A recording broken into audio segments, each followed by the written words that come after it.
Some of the most meaningful jewelry you own isn't new. It's inherited. A ring from a grandmother, a necklace full of memories, but no longer your style. Duke's Jewelers reimagines family heirlooms into custom pieces you'll actually wear and love. Working one-on-one, Duke's designers honor the original story while creating something fresh and modern. Don't let meaningful jewelry sit unused. Let it live on beautifully. Visit Duke's Jewelers in Springville or online at dukesjewelers.com, where old stories become new treasures. Derek Overstreet, founder of the New Millennium Group. We're a financial planning firm. We have advisors standing by right now to take your call. 888-999-6370. The reason you're going to want to call is we're going to help you retire 3 to 5 years before you thought possible. The way we do this is by putting together a step-by-step plan. So if you're one of those people listening and you'd like a plan in writing, give us a call at 888-999-6370. That's 888-999-6370, or go to utahsfinancialplanner.com. Breaking down the teams you're passionate about. This is Scotty G and Friends on 97.5, the KSL Sports Zone. You hear this song, you know what it means. The great Craig Bolerjack will join us, the highwayman himself, on the road in Houston. Hi, Bowler. How are you? I'm good, Scotty. Tim, what's happening? Final long stretch here. 5 to go, 3 on the road, back home, L.A., Lakers, and what do you know? Done until summer and the draft. Can't wait. Where does Houston rank on your cities? That's a good question. I would say this hotel is high level. I would say it's in the upper third of, it's busy. I mean, I think it's like, top 4 or 5 cities population in America and rising quickly. But yeah, you get around pretty good if you stay close to the hotel, but out on the highway, you think we've got problems. Oh yeah. Yeah. Houston's got problems. Just be glad you're on the old charter and not trying to fly commercial out of there. I got to get to Hobby. I got to get to Hobby real quick. Yeah, you got to get there quick so you can wait 5 hours to get through security. That's about right. Oh my gosh, I think isn't Hobby one of the biggest TSA log jams right now in the country? Yeah. Hey, so by the way, Tim, I was an opportunity of a lifetime. Our good friend Jeremy Bruner, who called you up to do TV. He sends me a text, Utah State's playing San Diego State, and he said, hey, do you have a passport? Is your passport up to date? I'm like, yep. He's like, can I get you to Toronto on an overnight and call the Jazz game tomorrow? I'm like, hell yeah, let's go. And so I fly out to Toronto and get to the hotel, and let's just say it's Toronto, one of the most beautiful, iconic cities in the world. I'm staying at a really beautiful hotel. Call the game in Toronto. Awesome opportunity, Bowler. I was so sorry to hear that you were under the weather, but it didn't really break my heart too much, if you know what I mean. Yeah, once a year I struggle with, I don't know, it's weird. I mean, you struggle. All of us do, trying to do, travel and hit a game and keeping healthy. And I finally said, it's just not fair to go out and have people listen to a guy that can't talk. So JB got you to Toronto, and I met the team in Indy, and it all worked out. And I'm glad it did, pal. I'm glad it did. But so I stay at one of the nicest hotels in Toronto. Call the NBA. Are you the one that ran ran up my bill in the room? Let's not get let's not get caught in the weeds here a little bit. Put that on the Bolerjack dossier. It's not important, but let's just say that robe was really nice and it needed to come home with me. Is that the one you're wearing right now? Yeah, it's really good. Yeah. Oh. Hey, look, you know what? All 4 of those seasons are well represented, if you know what I mean. So anyway, come back home and then drive that Monday night to Laramie, and I'm at the Courtyard by Marriott at Laramie less than 48 hours later. And I'm like, and I was texting Jeremy and Locke, I'm like, this is quite the whiplash. Yeah. Welcome to the world of broadcast. Courtyard Marriott in Toronto. Toronto's like New York of Canada, right? I mean, it's an amazing city. It really is. A lot of high rises, by the way. A lot of high rise apartments and condos in Toronto. Oh, they've built as some well. things in Laramie, have they? Oh, Yeah. So from that hotel in Toronto to the hotel I was at in Laramie, where they actually, one of the perks in this hotel in Laramie, they actually, every room you go into, they've got earplugs because the wind is so loud there. And there's nothing else to stop that wind. There's no high rises, so they give you earplugs so you can sleep well at night. Yeah. They still get a free breakfast up there? It's continental, Continental, so sure. Yeah. They throw a stale bagel at you and a tub of cream cheese, and then say, "Here, shut your mouth, enjoy it." And a glass of juice, and you're on your way. Yeah, but that juice can. So in theory, you went from winter, spring, summer, and fall. Yes. All you got to do is call a long, cold winter. Yes. In Laramie. Yeah. Yeah. So Bowlers kind of lives that high life. I would say you and I are more the Laramie courtyard kind of guy. I mean, respectable. Do our best. We'll give you earplugs if there's wind. We do our best. Hey, Bowler, when you look at this down the stretch, there are guys that I'm sure, weren't planning on talking about, Kennedy, you go down the list, all these guys. But one thing that's really impressed me with the development of Ace Bailey, and I'm going to throw Cody Williams in that a little bit as well. Sure. You know that there's going to be, those guys can score. That's just not a big deal. Like, they're scorers, and there's a lot of shots to be had out there. But I like the way that they are scoring. I like the way that their game is developed. So the fact that these dudes can score 30 points on any given night, not surprising to me. But I love the fact Ace Bailey getting to the rim, finishing at the rim, getting to the free throw line. Those elements of his game that are developing throughout the course of the season, that's impressive to me. Yeah, Ace has come a long way. Filipowski's made the jump in year 2, Sensabaugh in year 3. You go Cody Williams, who was kind of, on a fence, to be honest, whether or not, that 10th pick was going to work out or not. I think since the All-Star break, he's maybe made the biggest jump.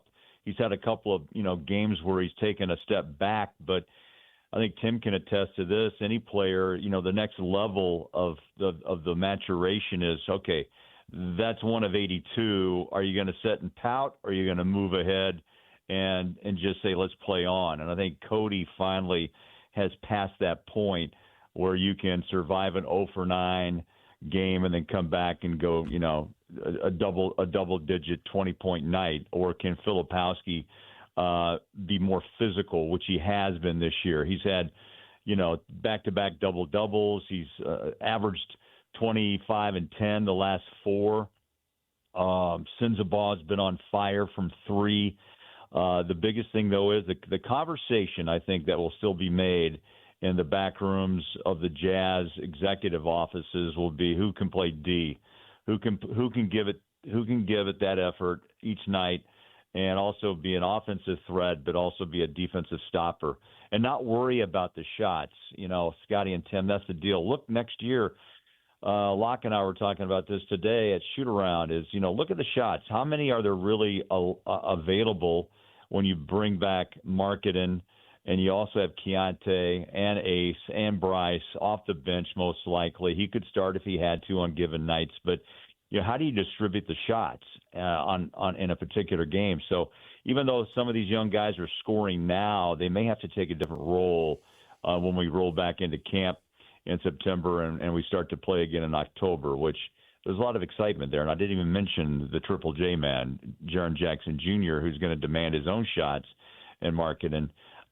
So it's a good problem to have. But you also have to know that these players have to understand their role. And I think that this year particularly has been a good one for them to kind of understand that. Many are out, and these young guys have been cheered on by the likes of Keontae and Collier and Markkanen and Kaleb and others. So let's see how this all meshes when they get together again for camp. There's a lot of excitement, and there's 5 games to go, but you still got some work to do, and try to stay focused if you can. Bowler, I have the advantage of seeing you every single night prior to the broadcast when you sit down with Coach Hardy, get some thoughts from him. But I know over the course of that time, you've been able to develop a relationship. Just pull behind the curtain a little bit of what it's like, what Will's like. What it's been like to work with him, and the job that he's done thus far with the Jazz. Yeah, Tim, that's a good question. A lot of people, coaches don't really show their, I don't say really want to pull the curtain down all that much. He's got a wicked sense of humor. He is to the point, which I do appreciate, by the way, and I think fans should as well.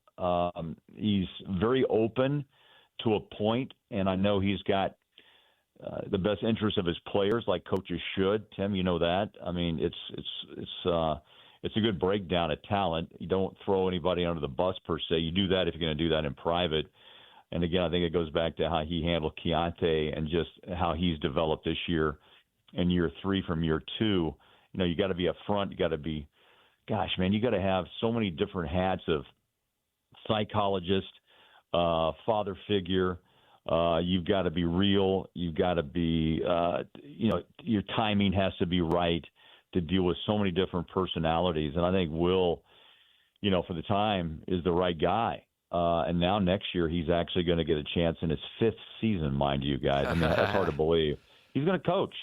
I mean, he's going to be able to coach and not just develop, because that process, is you never complete the task, but let's just say some of the hard labor is complete, and now you get to go out and let these guys play, and the schemes defensively and offensively that you believe in and draw up and teach, now you can actually see how it's going to work out on the floor and what type of wins and losses you truly get with a high level talented team and a bench that can fill the gaps too. And it's exciting to think about in a five months time, how this team's going to come together and who's going to be on this roster. Craig Bolerjack, voice of the Utah Jazz, kind enough to hang out with us right here on 97.5, the KSL Sports Zone. Jazz and Rockets coming up tonight. If you had a MVP vote, who would you give it to? Oh, wow. That's a great question. There's been so many guys in and out, Scotty. Yeah, you got, Wemby. There's a lot of guys that are making a good push for it. You got Wemby, you got Doncic, you've got Shea, and I'm missing somebody else. And Joker. And yeah. the Joker. Yeah. I mean, the Joker, man, we just saw him twice in the last, 12 days. He is a remarkable athlete. Doesn't really showcase it in the sense of, T likes to say, and I would too. I mean, is he, how sexy is his game? Well, it's not, but it's the most, potent at every level. I mean, passing, rebounding, scoring, complaining, all the above. But not quite to the Doncic. He's not to the Doncic level. Not quite. Those two guys are running neck and neck. But look, there's a lot of talent. And I think, when you vote, which I don't have one, but I think what happens is you look at also where the records land. SGA could easily win it again. Oklahoma City is terrific, deep. He is the leader, and everyone knows it. But it'll be interesting to see how the votes go down. Wemby has come on really strong, and I think is going to be probably SGA's biggest competitor, in my opinion. The Spurs are back, and they're obviously it's Wembanyama's team. Luka is a hell of a talent, but at the same time, I think you have to look at positions and where you're at. And, the West is loaded, by the way. Cade Cunningham probably with Detroit was in the discussion until about 3-4 weeks ago. But the West is where the dominant players live right now. And I think SGA and probably Wemby maybe 1-2 with probably 3-4 between the Joker and Luka. Is that anywhere near? I mean, that's just kind of off the top of my head. No, I think that's pretty quick. I think that's about right. Absolutely. Yeah. Who are you going with, Scotty? I hate to do it, but it's probably Shea. Yeah, it's me too. I'm just you got to give it to the best player on the best team. Yeah. Most of the time, I like to reward winning. Yeah. Does that make sense in the MVP thing? For sure. And because it also is it's that other piece of the puzzle of like, okay, how did you do individually, but then how did that reflect on your team, the position and where you are in your conference and where do you're going to be able to solidify a number 1 seed throughout the playoffs? I mean, that's a heavy piece of weighing out a vote and where it lands and why. And I think that's probably the tipping point again this year for Gilgeous-Alexander, for sure. You guys will remember this because you both were around, but the year that Charles Smith won the player in the Mountain West Conference back with New Mexico, and they were dead last in the league, but he had these gaudy numbers, and he got the award. And I think that year was the year I'm like, okay, I'm going to drop at least my perspective to be they win it, then you pick somebody off that team. But that one left a bad taste in my mouth. Charles Spider Smith, you remember him? Bowler used to call his games. I do, absolutely. And I think that's where the argument too is with the Joker. Right now they're still in a solid 4 spot in the West as they've got a home court advantage. But at the same time, the triple doubles they come, but he's been out. And they've had, a hiccup or two, but right now they're playing incredibly well. And Jamal Murray has been I'd say that combination is ridiculous. The way they played against the Jazz the last couple of games, late threes. I mean, that's a veteran team, too, that they don't panic and they know how to win when they have to. And even though the Jazz have put out a couple of 10-day contracted guys, I was still proud of the fact that the guys busted, the backside and played hard, played some good D and frustrated the Joker and Jamal. But it always comes down right to the last 3 minutes of a lot of games, and veteran teams find a way. And that's kind of the definition of who Denver is. Bowler, you're the best, man. We appreciate it. Thanks for your time, and let's do it again next week, okay? All right, Timmy, sing it. Is Tim played his guitar yet? I don't have it here with me, but I did try to call you. You must have been at dinner last night. Well, It's fine. I need a solo. I love when you answer with and you're prepping and just kind of. But we'll do it again. Yeah, I tell you, Scotty, the guy can. You got to be with Led. I know. Led Zeppelin or maybe Def Leppard. I'm not sure, but one of those two. You know what? You got to fire up for Bowler though. How? Oh, LaGrange. Yeah. The top. Got to do that one, man. Loves him some ZZ Top. Thanks, Bowler. We'll talk soon. All right, guys. Take care. There he is, Craig Bolerjack right here on 97.5, the KSL Sports Zone.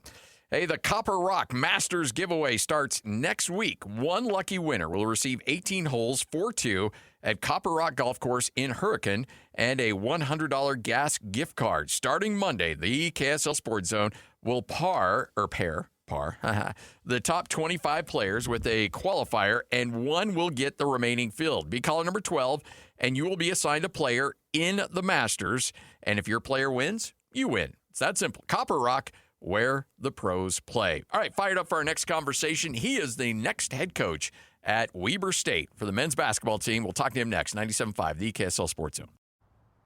Hey, sweetie, your mother showed me this Carvana thing for selling the car. I'm going to give it a try. Wish me luck. Me again. I put in the license plate. It gave me an offer. Unbelievable. Okay, I accepted the offer. They're picking it up Tuesday from the driveway. I haven't even left my chair. It's done. The car is gone. I'm holding a check. Anyway, Carvana, give it a whirl. Love ya. So good, you'll want to leave a voicemail about it. Sell your car today on Carvana. Pickup fees may apply. This is one of those topics that no one really wants to think about, but if you're a parent, a homeowner, married, or helping take care of aging parents, it's something that honestly deserves a little attention. I'm talking about estate planning. And before you tune out thinking it's complicated or expensive, that's actually why I want to mention Trust and Will. Trust and Will makes estate planning feel way less intimidating than it sounds. They offer modern, attorney-designed wills and trusts that you can create online. And the process is surprisingly straightforward. In fact, you can create a will in as little as 30 minutes. That includes things like guardianship for your kids or pets, how your assets are distributed, and even healthcare directives.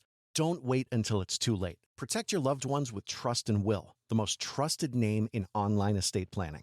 Go to trustandwill.com/future to get 20% off. That's trustandwill.com/future for 20% off. Trustandwill.com/FUTURE. The Scotty G and Friends on 97.5, the KSL Sports Zone. 97.5, the KSL Sports Zone. Here in a moment, we're going to chat with Kaleb Canales. He is the new head coach at Weber State, taking over that basketball program from Eric Duff. By the way, this segment brought to you by University of Utah Health. For you, for life, go to uofuhealth.org for more information. Weber State took their time trying to find their guy, did it a little under the radar, and now it is official. Kaleb Canales.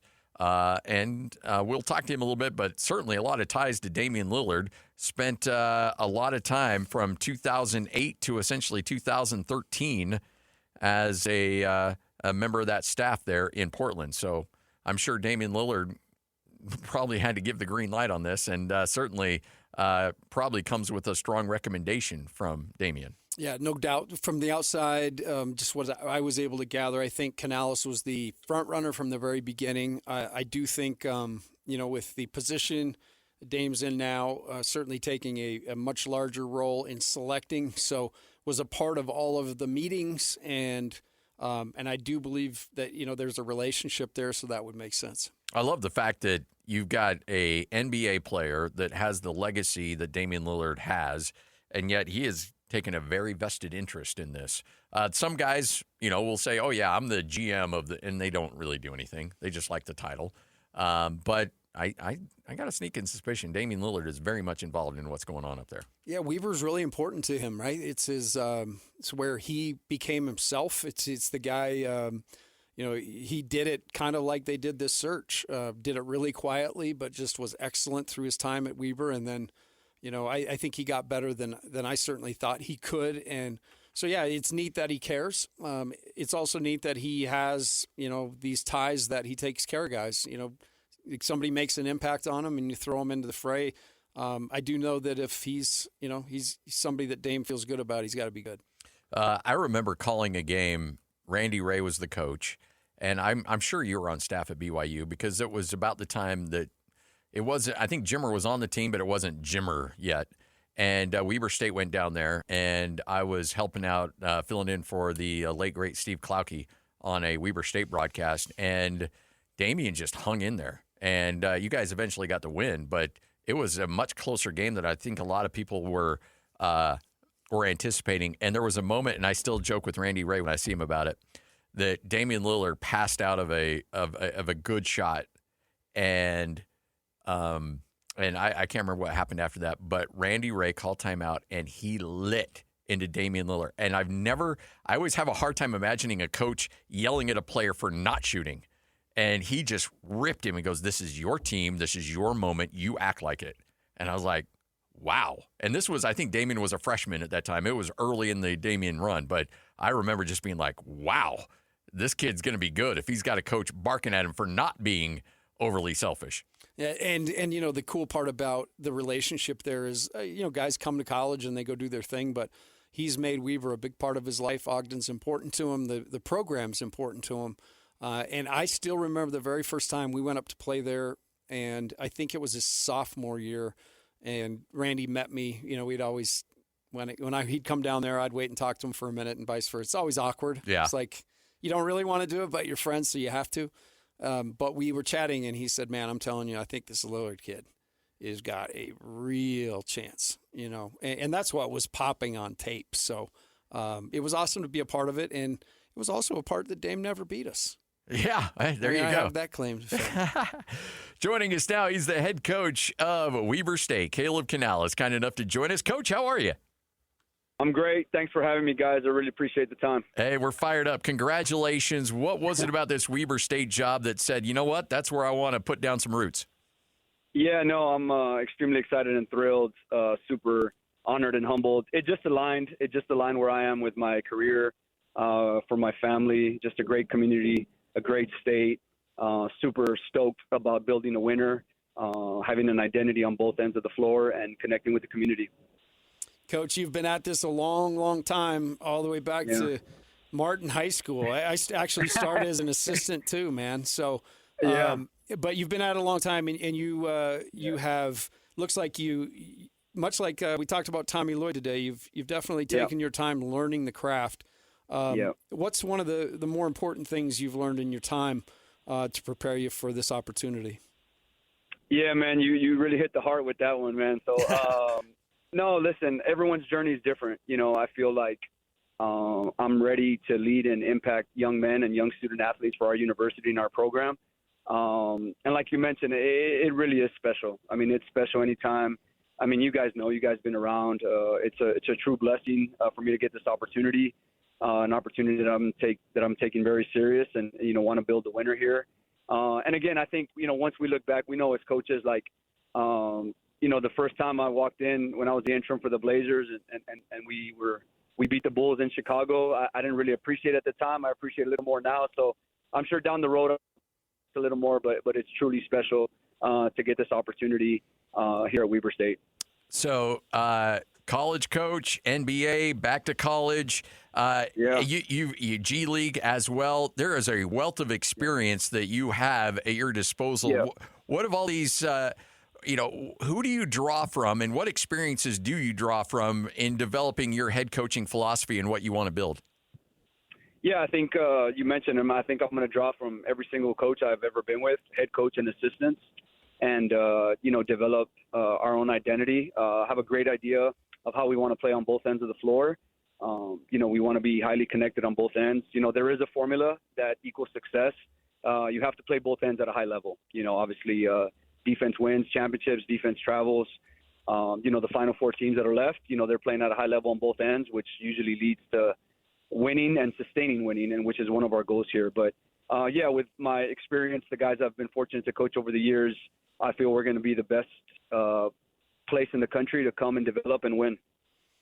Coach, again, with your network as well, putting a staff together is obviously one of the first big pieces to the puzzle, and Sure. And something with recruiting that's obviously timely. So I assume you've got some people in mind for that. Have you hired anyone yet, or do you have plans to hire anybody here in the next few days? Yeah, no, the plan is definitely to have some conversations here. Have not hired anybody officially yet. But like I said, excited about some of the guys we've already talked to. And it's going to start with us. It's going to start with high character men, loyal to the program, to the university, and to pour into our kids. Like I said, we want the absolute best for our kids on and off the floor. I know what development looks like at the highest level, and that's what we're going to teach here and show them, how to work and, how to win. So I'm really excited about that. I'm really excited about the staff.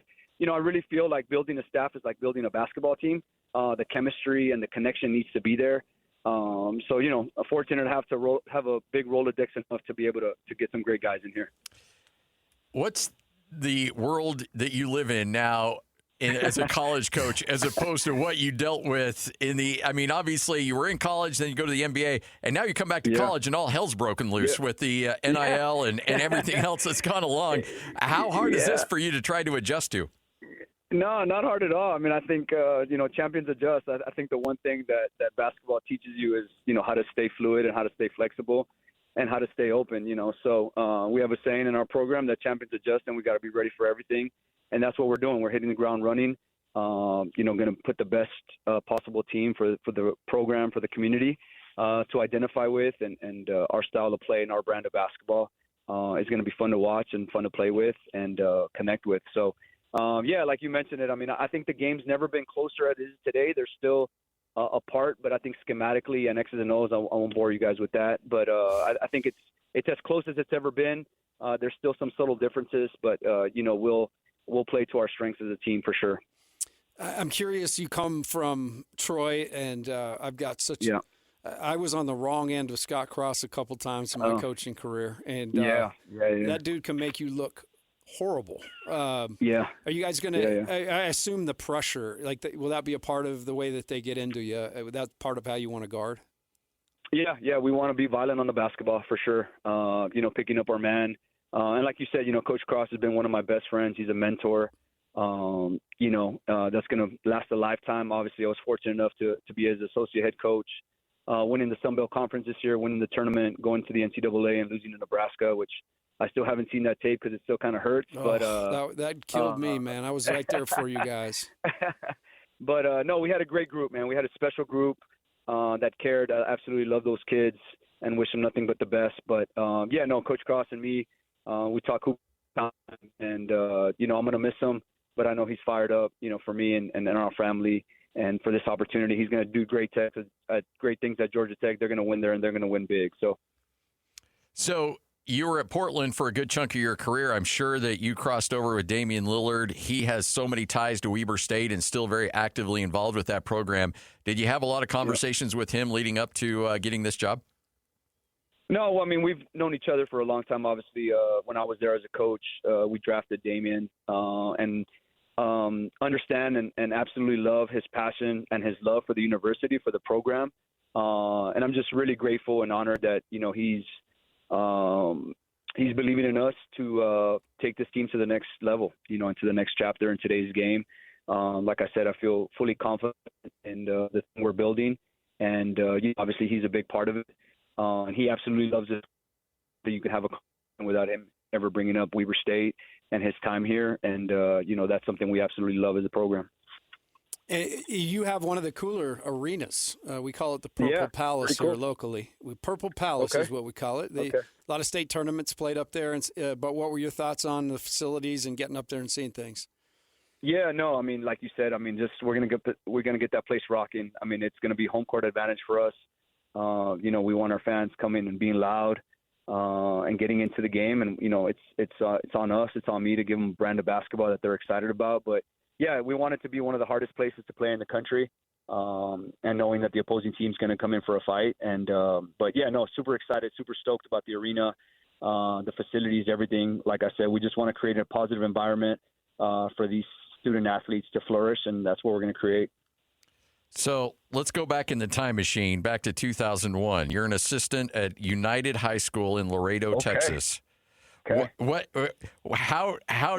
Could you, if you had a conversation with your 2001 self, how surprised would he be with where you're at right now today?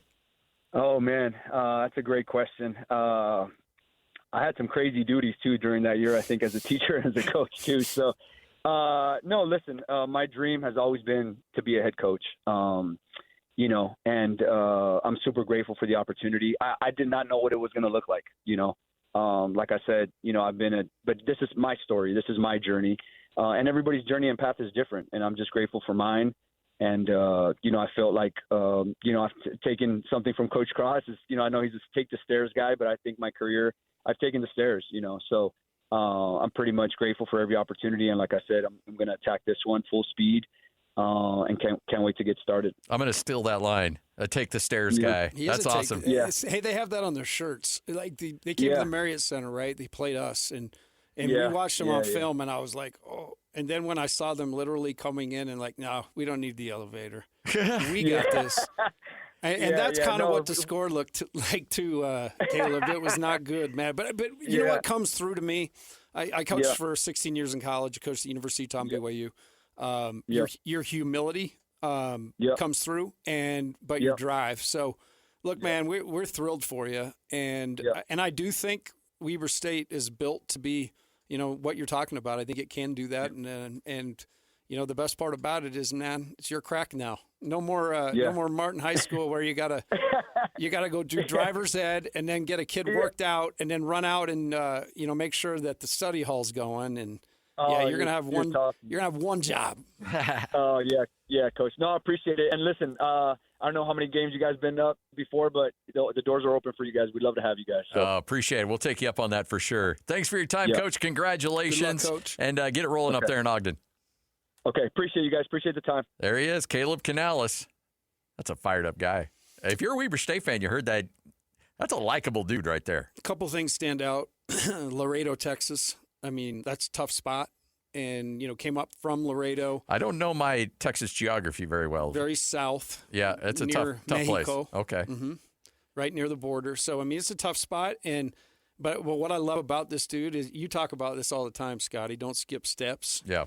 This dude has, he's an assistant in high school. He's an assistant in college. He's been multiple times with so many different good coaches.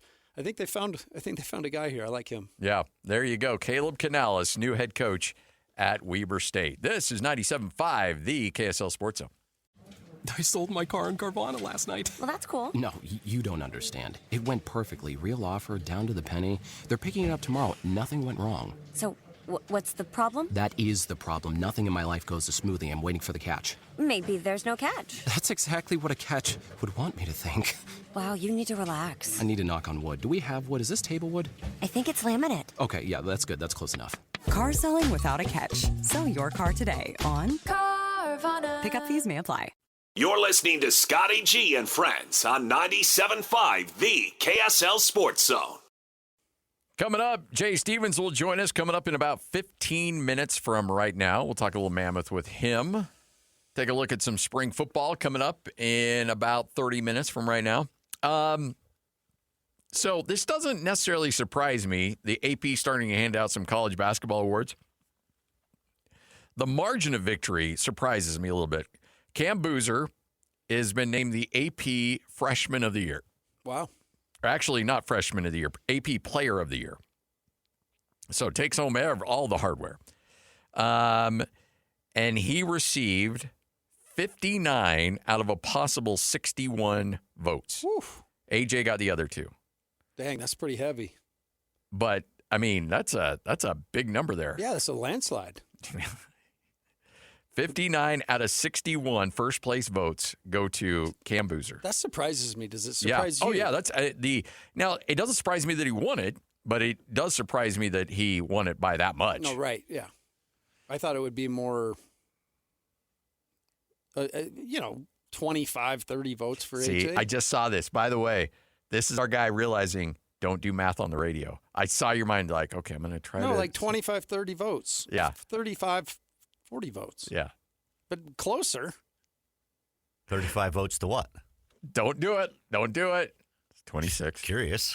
What do you mean 35 votes to what? It would be 65. Yeah. So, yeah. Don't Good do math right there. Going Utah education. Well, I tripped, but then I had to go back to the tens place and subtract one. So he wins the Player of the Year. Coach of the Year goes to the mayor, Fred Hoiberg. No shocker there. No shocker at all. I mean, Nebraska never won a game in the tournament. Yeah. And he took them to the 16. Good to him. He's a really good coach. I loved him as a player back in the day. He was like a poor man's. People don't remember Fred Hoiberg in the NBA. He was a poor man's Jeff Hornacek. Not just because he went to Iowa State like Jeff did, but kind of the same type of game. Good shooter. Injuries kind of ended his career a little earlier than it should have. But, yeah, heck of a player. He was just one of those solid guys, and he's been a solid coach. We played them when he was at Iowa State, and that was one of the bigger tush kickings we ever received out there in Ames. Ames. It's a hard place to play. Nobody really likes going to Ames anyway, is it? Is that just a college town? I've No, never been to Ames. Ames is the Laramie of Iowa. Really? I mean, there was nothing else out there. But maybe that's just Iowa. Yeah. I mean, and no offense to anybody. I'm sure you're lovely people, but your state, however, is not. And as we mentioned to kick off the show, Tommy Lloyd will not be leaving Arizona to go to North Carolina. He will stay put and continue to be the head coach of Arizona. I think North Carolina is a great job. Make no mistake. It's a blue blood, tons of history out there. I do think in this day and age of college athletics, they do have some unrealistic expectations out there. And they just fired a beloved alum in Hubert Davis. So if you're at Arizona, you're in the Big 12, which is a ridiculously difficult conference to be in, but you're never really going to have to compete with football. It'll always be a basketball school. Football can pop up from time to time, but it'll always be basketball. You'll always be the center of attention. You'll always receive probably the majority of the NIL. And as long as you can keep that thing humming along and Arizona State keeps being a dumpster fire, then you can control the state. And that western part of the United States, in terms of recruiting, you're not competing with a lot of people out on this side of the country. It just makes a lot of sense. And North Carolina still carries some weight because of Jordan and the baby blue. Yeah. But you're right. Like, BYU's considered a blue blood now because they have the resources that, the reason those teams were considered blue bloods before is because they were finding ways to compensate the best players in the world to come and play for them. And, there was a select few that really grew up above the rest. That whole thing's been knocked to the ground now. And, Canales at Weber State can offer a kid money. And if it makes sense to him, and not the type of money they can at North Carolina, but the bottom line is the cat's out of the bag. People are getting money. Players are still going to try to find the best situation, but it's about the coach who can prepare them the best and the money. Yeah, it really is. Period. And not necessarily in that order. And it's not facilities, it's not gear, it's not shoot, none of that anymore. Yeah. That's what it used to be. Nobody talks about it's a Nike school. Nobody talks about it's these locker rooms, each one of them will have a PlayStation in it for you. All this. Nobody cares about that. If you pay a kid enough, he'll play in a barn in Tooele. It doesn't matter. Well, I think A.J. DeBonce has proven that, right? Like that was look, I know BYU did an awesome job of building a relationship, and he did not come here strictly for money. But the money had to have been similar. Money had to be there. And it had to be there or else he wouldn't have come. So, yeah, he basically came to a place no top-level player like that level. Jimmer Fredette obviously was the college player of the year, but came in as a two-star guy. This guy came in, being the number one player in the draft, and choose Provo. Who was the kid? I'm embarrassed that I'm spacing his name. The kid that ended up playing at Duke and didn't have the NBA career. Jabari Parker? Yeah, Jabari Parker. Did you ever feel like you had a shot there? I just love that you forgot his name. I know, right? It makes me so happy. And by the way, have you recently seen his picture of his knee? The surgeries? No. No, I don't wish that I'm on going to send anybody. it to you, and it's the most diced up knee you've ever seen. Oh, it's crazy. Oh, that's too bad. Yeah, I mean, there's no sure thing, but yeah, exactly. We got him to come on a visit. Yeah. But it wasn't for currency. It was for spiritual currency. Yes. Are you saying that there were schools out there at that time that were offering him money? They just might have. Even that overlord at Duke was doing the deal. Can you believe it? No. But doing Amex commercials and deals in the parking lot. Wow. Interesting. So when you ran into that in recruiting, how hard was it just to be like, well, I guess, you knew that BYU would be willing to if it was legal, which they have. And as soon as it became legal, BYU's like, all right, it's legal. We're going to be a player in all of this.